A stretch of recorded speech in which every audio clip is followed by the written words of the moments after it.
Elias, muito obrigada pelos elogios exagerados. Eu quero dizer, em primeiro lugar, que para mim é uma honra e uma alegria fazer parte desse time super qualificado para falar do famigerado artigo 16. Fiquei contente de ter tido a oportunidade de assistir a palestra do Nelson, que é um processualista que eu muito admiro, meu amigo pessoal há muito tempo.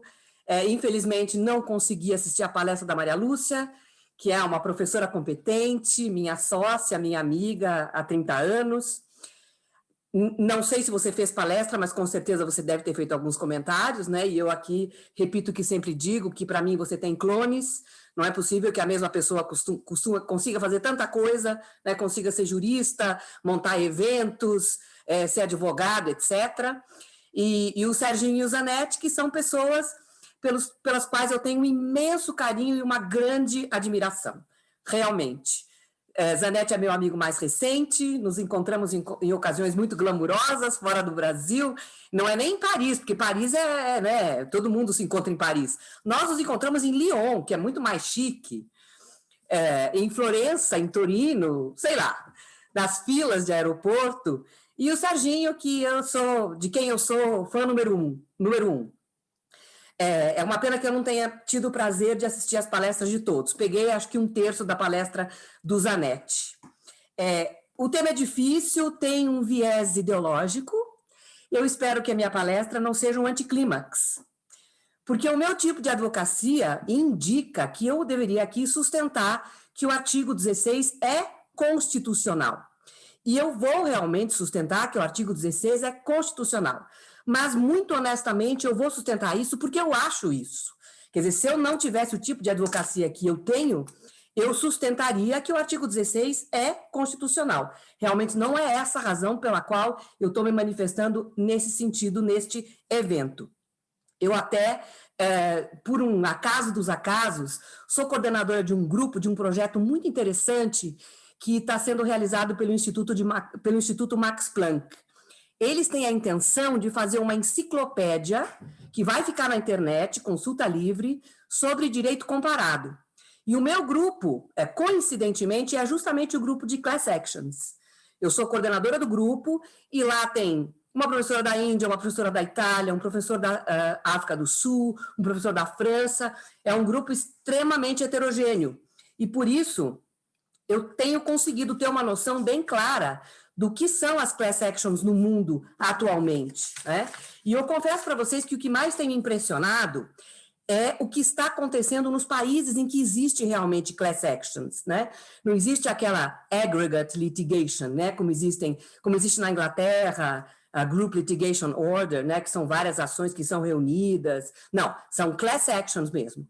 Eu tenho a impressão, pelo que eu tenho visto nos últimos tempos, como resultado do estudo desse grupo, que está bem avançado, de fato a gente tem produzido os textos bastante interessantes, que por enquanto estão ainda internos, né? São para consumo interno, mas logo a gente vai publicar algumas coisas por aí, que os únicos países em que se pode dizer que existe realmente class actions são Estados Unidos, Itália e Brasil. Essa é a grande verdade, né? Na Índia, existe assim, um embrião de class actions, e lá eles falam na class actions como um instrumento de cidadania, que tem por objetivo levar a efeito, concretizar fundamental rights, né, direitos fundamentais. Na França, o instrumento é bastante recente, foi introduzido no ordenamento deles em 2014. Até hoje, não existem mais do que 15 ações coletivas movidas. Na Alemanha também existe muita resistência, enfim. Class actions, propriamente ditas, ações de classe, ações coletivas só existem no Brasil, nos Estados Unidos e na Itália, né? Na Itália, se tem descrito a ação coletiva como uma grande decepção. Palavras de uma italiana. E os últimos 25 anos jogaram um balde de água fria na narrativa romântica das class actions americanas. As class actions americanas, como todos nós sabemos, foram os avós dos embriões dos processos coletivos e dos processos coletivos que existem mundo afora. Porque as class actions for damages, as class actions para ressarcimento de danos, elas substituíram o estilo de class actions que existia no que a doutrina americana chama de anos dourados das ações coletivas. Nessa época, anos 60, anos 70, As ações coletivas nos Estados Unidos visavam a integrar sistemas escolares, a desinstitucionalizar manicômios, a reformar sistemas penitenciários, a obstar discriminação racial em geral. Mas hoje existe, de fato, ainda, né, por parte de um segmento doutrinário, uma narrativa romântica das ações coletivas americanas. Segundo essa narrativa, quem se beneficia das class actions americanas são pessoas indefesas, desesperançosas, que necessitam desesperadamente de assistência e de proteção e que são, sobretudo, incapazes de resolver os seus próprios problemas. E o réu? Quem seria o réu? O réu seria o vilão. O réu são as empresas poderosas, maldosas, que desejam lucrar à custa da saúde e do bem-estar alheios. E que mais planejam cinicamente lesar os consumidores. Né? Essas são palavras extraídas da doutrina americana, mais precisamente de um artigo que foi publicado na revista de Processo, de autoria da Linda Mullenix, que é uma autora americana especialista em class actions, né? E o mesmo é dito também por uma outra autora com quem eu tenho tido contato mais próximo, porque ela integra o meu grupo de estudos no Instituto Max Planck. Os advogados, os advogados, segundo essa narrativa romântica, são verdadeiros heróis. E o outro lado, bom, vem se tornando cada vez mais visível nos Estados Unidos uma versão mais sombria daquilo que tem acontecido hoje com as class actions, né? As class actions acabam gerando um indesejável paternalismo, os advogados incitam a litigância, muitas pessoas que são beneficiadas pelos resultados de class actions, na verdade, nem sabem que tinham sido prejudicadas. E quanto aos réus, né, o efeito nocivo que diz respeito diretamente à economia dos Estados Unidos é que os demandados são acionados diversas vezes, né, às vezes ações semelhantes, ações parecidas, e isso acaba gerando encargos desnecessários sobre a atividade negocial e produzindo, portanto, efeitos nefastos em relação à economia do país como um todo.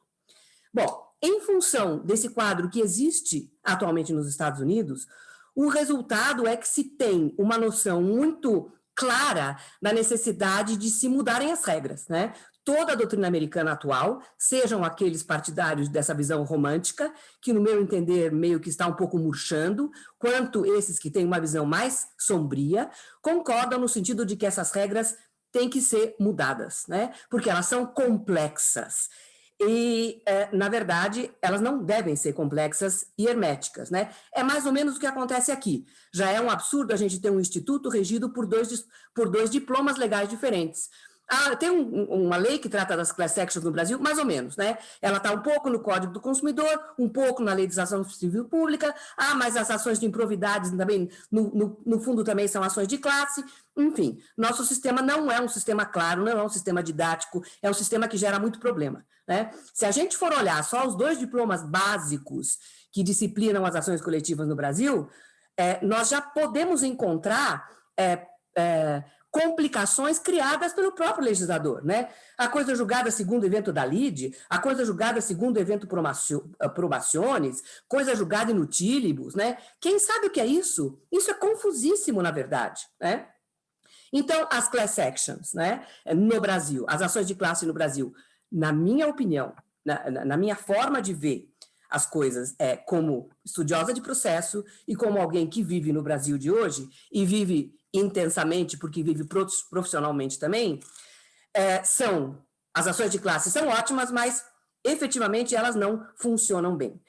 Fundamentalmente, elas dão, na minha opinião, margem a muito abuso, e isso é péssimo porque esses abusos desacreditam o próprio instituto em si. Então, vejam, eu não sou contra a coisa julgada ter efeitos erga omnes, ter efeitos abrangendo o Brasil todo. Só que eu acho que hoje não é assim, porque o artigo 16 não é inconstitucional. Eu digo isso fazendo aqui um pequeno parênteses, outro pequeno parênteses, ao lado do parênteses do Instituto Max Planck.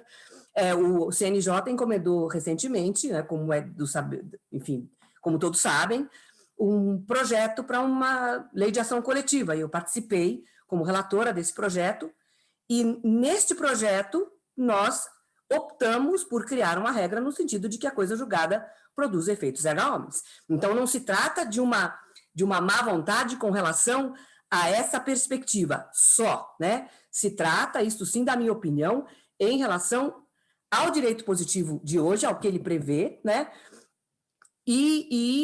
Digamos, a essa ideia de que, no fundo, a ação de classe, a ação coletiva, sendo um instrumento muito poderoso de cidadania, ele deve ser bem visto. A lei não deve conter brechas para que ele seja mal usado, né? Para que ele seja banalizado e que, portanto, acabe sendo desacreditado. No Brasil, na minha opinião, o que houve foi um abuso das ações coletivas. As ACPs predatórias são incontáveis. As ACPs temerárias, movidas por associações de fachada, são inúmeras. São comuns, inclusive, ações questionando a validade de muitas associações que entram com ações coletivas, né?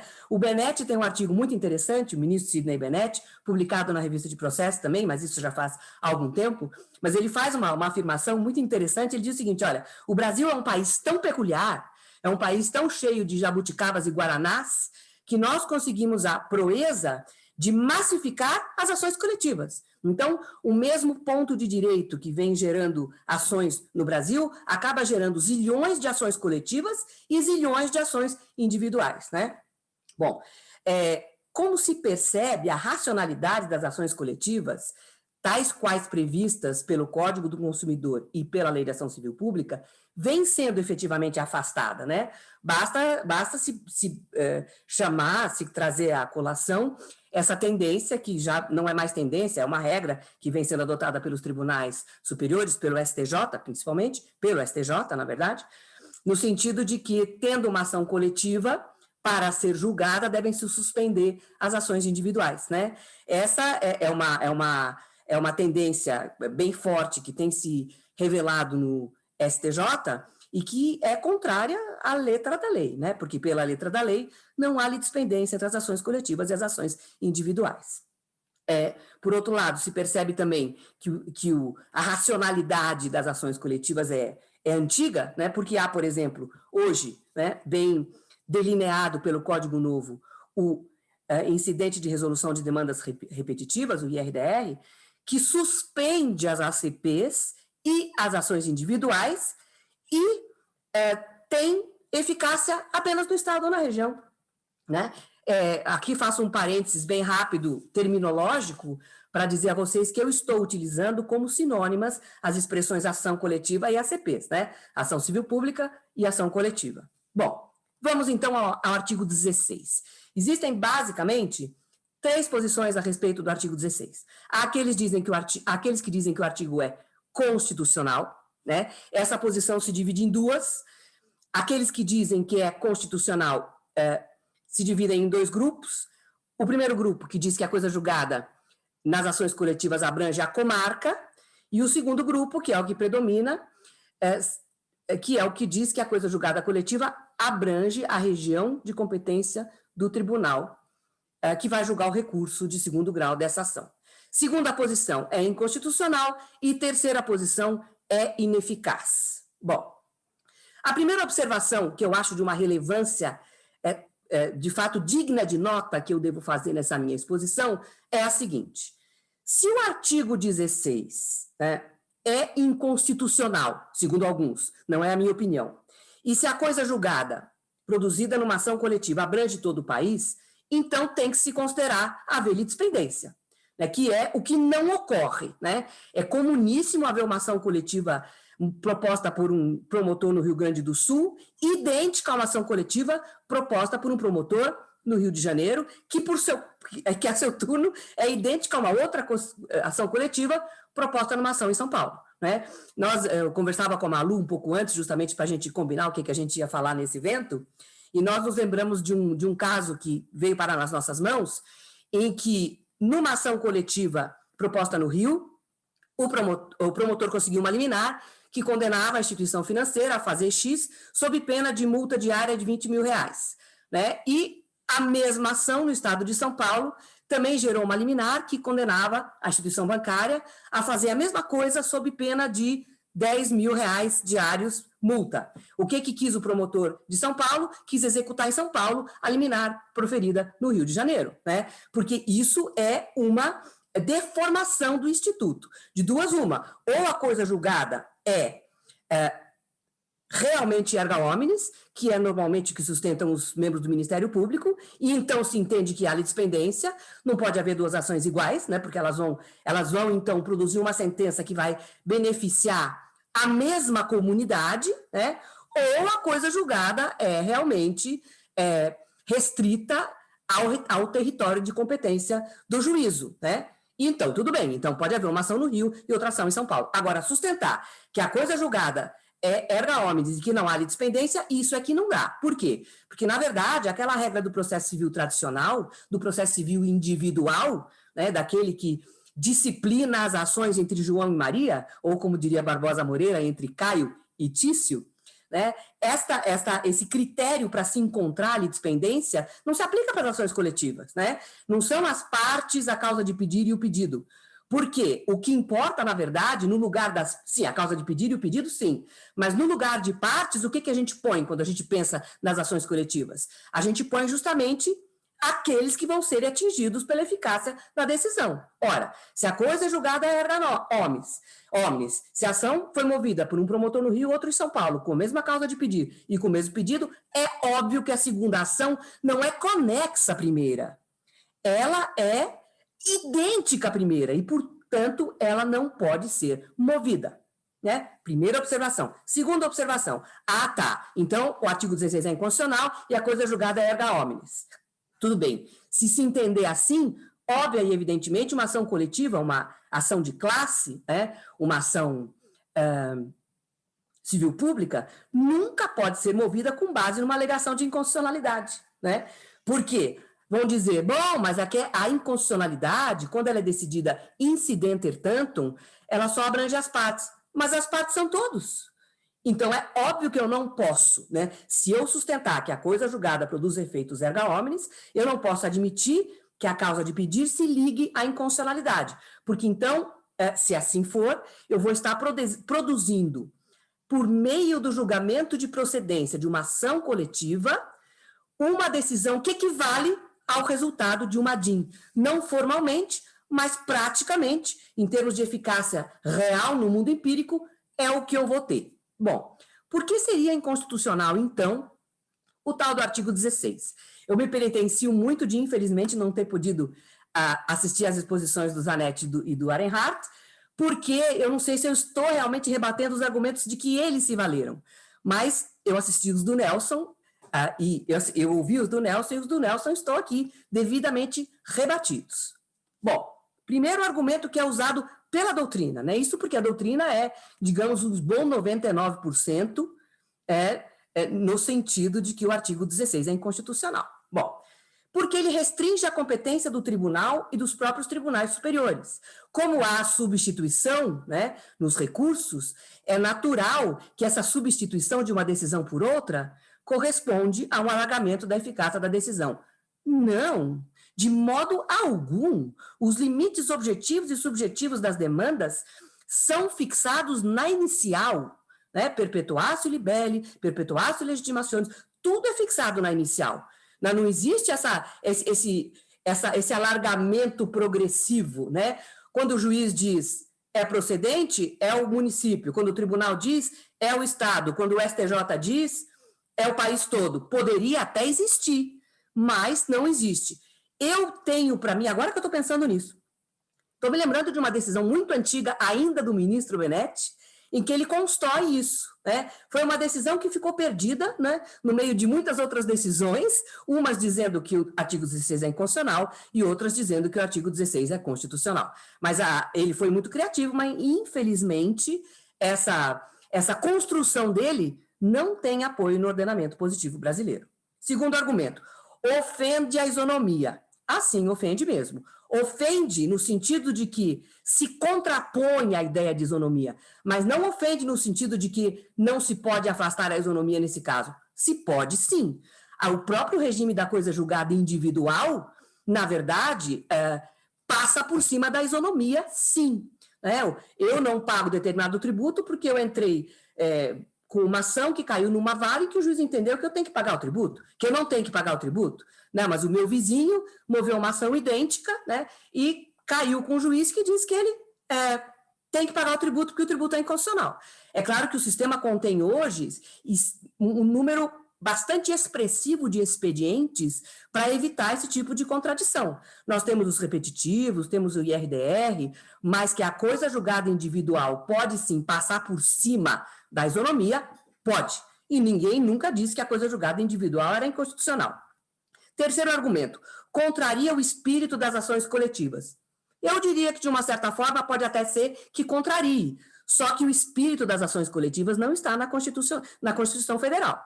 Portanto, esta não é uma razão em virtude da qual se pode afirmar que o artigo 16 é inconstitucional. Quarto argumento. Se entender que o artigo 16 é constitucional, vai se ter como resultado a criação de verdades estaduais. Sim, é verdade, né? Mas a repercussão geral também gera esse tipo de efeito. Por quê? Porque muitas decisões de segundo grau, sejam elas de tribunais estaduais, sejam elas de tribunais regionais, podem ser efetivamente inconstitucionais e não vão passar pelo crivo do Supremo, porque o Supremo pode entender que a questão não está revestida dessa relevância particular que é a repercussão geral. E o IRDR também. Se não houver recurso extraordinário, se não houver recurso especial, o IRDR vai criar uma verdade estadual ou uma verdade regional. Constituição Federal protege a coisa julgada. Sim, mas os seus contornos são fixados pela lei ordinária. Nunca ninguém disse que a ação rescisória é inconstitucional. Nunca ninguém afirmou também que aqueles dispositivos em que, em determinada circunstância, o legislador diz neste caso não há coisa julgada, são inconstitucionais. Sexto argumento. A lei confundiu território, competência com critérios para delimitar a eficácia da decisão. Não, o legislador não confundiu. O legislador escolheu esse critério, como poderia ter escolhido outro critério para delimitar a eficácia da decisão nas ações coletivas. A Constituição Federal garante a tutela coletiva, sim, mas os contornos dessa tutela coletiva são fixados em lei ordinária. Oitavo, é como se um casal fosse divorciado no Rio e não se reconhecesse o divórcio em São Paulo. Esse é um argumento recorrente que está muito frequentemente presente no discurso de quem diz que o artigo 16 é inconstitucional.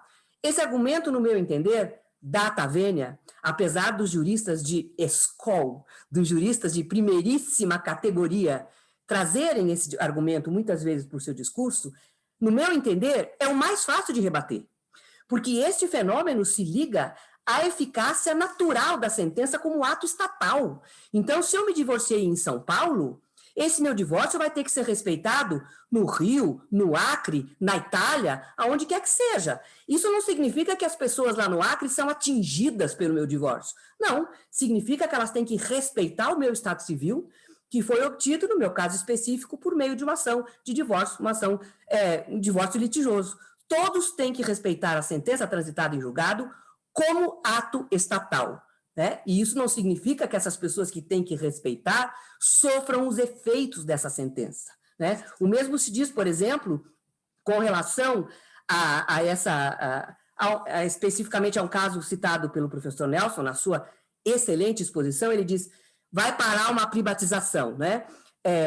Como que isso pode valer num estado e não valer no outro? Aí é diferente, porque parar uma privatização é uma relação una. E o que nós sustentamos, o que eu venho sustentando, a Malu sustenta também, e tantos outros não, são pouquíssimos, né? Pouquíssimos outros autores, na verdade, é que esse é um raciocínio que se faz, que é muito parecido com o raciocínio do litisconsórcio unitário. Não dá para ser diferente, quer dizer, uma privatização não pode ser obstada por uma decisão do Rio e não obstada por uma decisão de São Paulo. Aí não. Mas quando se pensa em direitos individuais homogêneos, né, e essa é a grande questão, É claro que isso pode acontecer, sim, porque são direitos divisíveis. Cada um tem o seu direito. Não há uma unidade, como existe no processo civil tradicional. Só para fazer uma analogia, que eu acho que é uma analogia perfeita. Eu não posso dizer que um contrato vale para um e não vale para outro. Portanto, o litisconsórcio é unitário e necessário. Assim como eu não posso dizer que a privatização vai ser paralisada para uns e não para outros. Agora, direito individual homogêneo, sim. Se uma instituição financeira tem zilhões de clientes, podem ser atingidos os clientes de uma unidade da federação. Né? Isso é uma opção do legislador que, na minha visão, honesta e sinceramente, de estudiosa do processo, nada tem a ver com inconstitucionalidade. Bom, e finalmente, esse é a nona criação da jurisprudência para escapar dessas investidas do legislador para limitar os alcances das ações coletivas, e eu reconheço que é isso, né? O problema das associações, da necessidade de haver uma lista de associados no momento da propositura da ação, a coisa julgada do artigo 16 são investidas do legislador, no meu entender, constitucionais, com o objetivo de limitar a eficácia das ações civis públicas, né, das ações coletivas. Mas um dos truques criados pelos tribunais, e neste caso eu estou falando de um truque criado pelo STF, é dizer que tem uma ação coletiva e tem uma ação coletiva ordinária. Nessa ação coletiva ordinária pode tudo, porque ela não é uma ação coletiva de verdade. Então, essas limitações só diriam respeito às ações coletivas de verdade, né? E, no meu entender, essa ação coletiva ordinária, pura e simplesmente, não existe. Bom, então, agora, o que eu penso? Talvez essas investidas do legislador ordinário com o objetivo de limitar o poder das ações coletivas tenham sido um tanto quanto desajeitadas. Honestamente, eu tenho que reconhecer isso, mas não são inconstitucionais. Tanto é o que nós fizemos no nosso projeto, né? Só para falar de duas características bem rapidamente. Primeiro, muito controle sobre as associações. Elas têm que ser idôneas, elas têm que ter, enfim, uma série de requisitos que têm que ser verificados pelo juiz para saber se elas podem ser autoras de uma ação coletiva. E mais, tem sucumbência, né? Ações coletivas não podem ser mais uma aventura. E outra coisa julgada erga omnes, mas controle absoluto sobre litispendência. Se houver outra ação, pode-se aproveitar o material probatório produzido nela, ele pode ser carreado aos autos da ação que foi movida em primeiro lugar, né? Os autores da outra ação coletiva podem até aditar a inicial, não tem problema, só que é uma ação só, né? Para não acontecer essa confusão que acontece no país. Vou contar uma coisa, eu estou dentro do meu tempo. Eu me lembro que quando houve aquele problema da privatização da Vale, né, e que ficou muito evidente essa confusão que são as nossas ações coletivas, me ligou o professor Celso Antônio Bandeira de Mello. E ele disse para mim, Didi, até estou descumprindo uma promessa que eu fiz, que era de não contar isso para ninguém. Mas essa dúvida partiu de um jurista, né, respeitadíssimo em todo o país. E ele disse, Didi, eu não consigo entender essa confusão. Como é que vai ser esse negócio da Vale? Tem ações no país inteiro, qual decisão que vai valer? Né? Quer dizer, é uma dúvida que se instalou no espírito do professor Celso Antônio Bandeira de Mello, um dos maiores administrativistas que o Brasil tem e já teve, e que se instala no espírito do homem comum. É óbvio que não pode ter mais de uma ação discutindo se vai ou se não vai haver a privatização da Vale, né? Se pensa em coisa julgada com efeitos erga omnes. Bom, para terminar, ignorar se o artigo 16 gera, sobretudo, o risco de uma decisão prematura. De certo modo, acho que sim, isso acabou constando de um parecer que nós redigimos a 4 mãos, eu e a Maria Lúcia, justamente para constar desse processo que vai ser decidido não se sabe quando, mas parece que vai ser decidido muito proximamente, ofende a regra do juiz natural, porque permite a escolha do juiz que decidirá o caso com o efeito erga omnes. Possibilita, portanto, aquilo que os americanos chamam de fórum shopping, né? Pode haver a estratégica escolha do Estado que vai produzir, quem sabe, uma liminar com efeitos para todo o Brasil, né? De rigor, não seria prevenção, mas seria litispendência, como eu disse várias e várias vezes. Então, a nosso ver, para condensar as minhas conclusões, o artigo 16 estabelece contorno de razoabilidade à expressão erga omnes. Insisto na ideia, que realmente me parece um absurdo, em se tratando de um país como é o Brasil, né, de deixar de ser, digamos, inconveniente. Isso é uma posição de pré-legislação, né? Acho que não é bom que fique na mão de um juiz singular o poder de proferir uma decisão com base em cognição não exauriente, que tem imediatamente uma eficácia por todo o país, né? Acho que uma questão relevante para toda a nação não pode ser resolvida por um juiz só. Na verdade, no fundo, essa é um pouco a lógica desse sistema, lógica entre aspas, evidentemente, desse sistema de precedentes trazido pelo Código, né?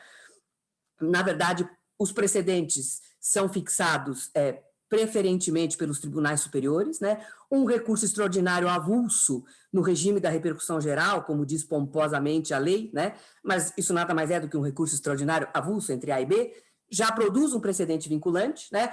É precoce, etc. Sim, mas pelo menos é o Supremo Tribunal Federal. Nós temos os repetitivos no STJ e no STF e temos o IRDR, né? Que seria um pouco mais precoce do que um precedente gerado pelos tribunais superiores, mas que também está sujeito a recurso extraordinário e ao recurso especial, assim como o IAC, né? Ademais, o que me parece realmente, aqui eu estou discutindo especificamente a questão da coisa julgada erga omnes, quando se trata de direitos individuais homogêneos, né? Essa possibilidade de a eficácia da decisão se cingir ao Estado ou à região, ela é extremamente harmônica, no meu entender, com a ideia de direitos individuais homogêneos, né? Porque os direitos individuais homogêneos, como há muito tempo já dizia Barbosa Moreira, eles são direitos individuais, que são apenas tratados coletivamente. Não se trata de decidir sobre uma privatização, não se trata de decidir sobre a poluição de um rio, cuja uma decisão, num caso como esse, obviamente não pode ficar adstrita àquela parcela do rio que passa por Santa Catarina. Se o rio começa no Rio Grande do Sul, passa por Santa Catarina e termina aqui no Paraná, nem sei se existe um rio que atravessa os 3 estados do Sul, mas é óbvio que eu não estou falando desses casos. Eu estou falando única e exclusivamente dos direitos individuais homogêneos. Eu acho que essa limitação, ela se adequa, ela se harmoniza à perfeição com a ideia de tratamento coletivo de direitos que não são coletivos. Isso não se aplica, óbvio e evidentemente, ao direito difuso, né? E para concluir, eu diria a vocês o seguinte: o Brasil é um país cheio de peculiaridades, o Brasil tem dimensões continentais, não é do tamanho da Bélgica, nem da Itália, nem da França. As nossas diferenças culturais são idênticas, nós enfrentamos uma série de dificuldades, né, que não são nem sonhadas pelos países que apresentam um grau máximo de hesitação no que diz respeito à criação de ações coletivas genuínas. Quer dizer, eles têm muito menos dificuldades do que nós. E nós estamos querendo abrir as portas desse jeito. No meu entender, essa abertura de porta só serve para uma coisa: desacreditar um instrumento que pode ser, sim, muito poderoso para o exercício da cidadania, mas não para resolver problemas de direitos individuais homogêneos que, no meu entender, deveriam ficar adstritos aos repetitivos. A gente deveria esquecer essa história de direitos individuais homogêneos resolvidos por ações de classe, por ações coletivas, por ações civis públicas. Essa foi a minha opinião, que eu manifestei em todas as reuniões, né, que houve para fazer esse projeto de ações coletivas, mas eu fiquei vencido, então parei de insistir para deixar de ser chata, né?